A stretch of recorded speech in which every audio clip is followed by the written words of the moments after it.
my first stop was Icon Orlando, a busy tourist destination that was so calm and peaceful early in the morning. The back of Icon Orlando features a giant LED-lit Ferris wheel. Looking further, you could see the Monroe County Convention Center where the Future of Educational Technology conference was being held. I was curious about how mobile devices are used to engage students in their studies outside of the classroom. So I got in contact with Dr. Michelle Zimmerman, who recently did a presentation on this topic. Michelle showed us how her students used mobile devices for blogging about field trips using Sway. One of the ways we motivate students is to try to get them excited about learning outside of the classroom by taking field trips. When I took them to the Seattle Art Museum in the beginning of the school year, I built all of their assignment criteria in Microsoft Teams, and that had an app. So the app was mobile enabled, so they could use that to see the assignment, to see the criteria of the things that they were going to collect. But at the same time, they also had something like Sway directly on their mobile app. Because it's already connected to some of the things that they're doing on their Surfaces, they brought their Surface and mobile device outside of the classroom and were able to work on creating their project that had a mix of augmented virtual reality connections with art and history. So this is an example of student work that was created mobile device, and then they're able to edit and revise. It gives the introduction and context of what they're working on, but this animation comes up once they drop the information into Sway. You can imagine them as if they were digital note cards that you drop content in, and then you can focus on the content that you're working on while it works on the design and animations for you. I love how it automatically adds animated transitions to give the content a compelling look and feel. And all those animations are built into it, so it's based on a machine learning algorithm that helps pick a design that looks most effective for the particular tool, and you can adapt it very easily without having to put time into the design. You said machine learning, so how is machine learning integrated into this tool? For example, it optimizes some of the visual design patterns that will look good with the types of images that you've chosen or videos. It can also help you search quickly for Creative Commons licensed material. So if you're taking your own videos but you want to add in other information from research, you don't have to worry about copyright because it finds that for you. Artificial intelligence plays a role in the Sway app in finding Creative Commons licensed images and suggesting relevant links. I learned how Michelle recently published a book titled Teaching AI, so I was immediately curious about what she thought about the limitations of AI that we're seeing in social media.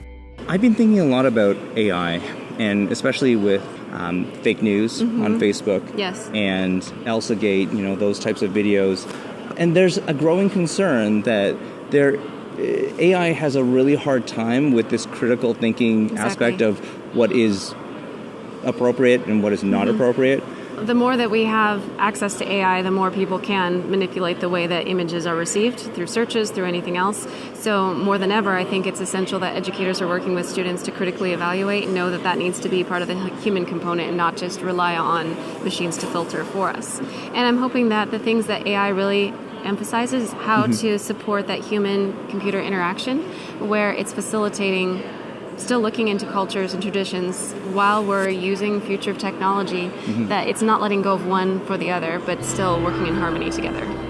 Next up, I wanted to learn more about how technology is being used to engage students with social causes. So I attended a talk from Pam Fischer of Stand for Kind at the ClearTouch booth. We really think it's important that our approach comes from kindness, comes from positiveness, because there's so much negativity out there, and that was really kind of how it all started. Students did monthly kindness challenges and recorded videos of their acts of kindness to be featured on the Stand for Kind YouTube channel. We just kind of shifted that focus into something really positive. And so I think it's more than just the prizes. They're great and kids love them. Yeah. And it does help get them motivated. Let's not lie about that.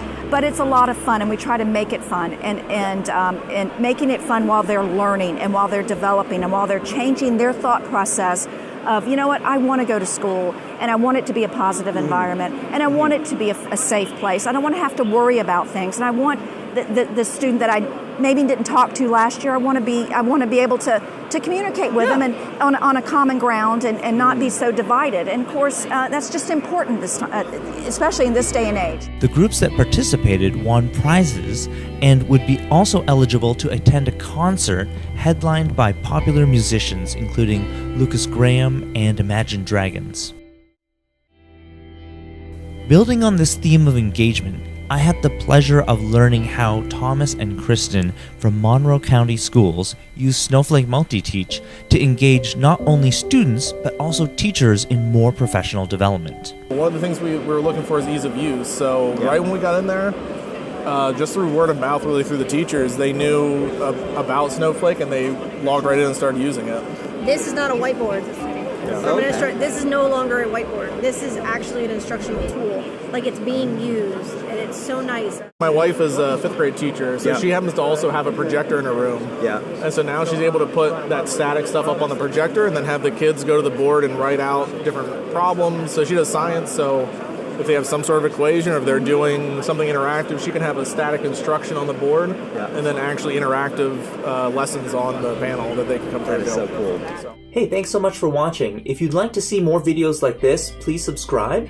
And if you'd like to be notified when new videos come out, click the bell.